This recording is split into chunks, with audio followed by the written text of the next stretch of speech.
Hello, in front of me I have GoPro Max and I'm gonna show you how to change the date and time settings on this device. Let's start by swiping down from the top of the screen to open this menu, and here let's tap on the preferences.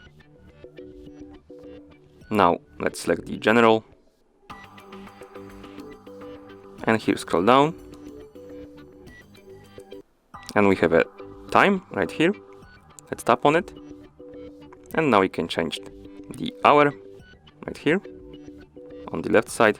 In the middle we can change minutes, and on the right we can change AM, PM, or set it to 24-hour format, whatever we like. Then tap the check mark on the right side to confirm. Now let's tap on date. Here we can change days, I believe. No, first you can change month, then days, and then year. And once you're done, tap the check mark.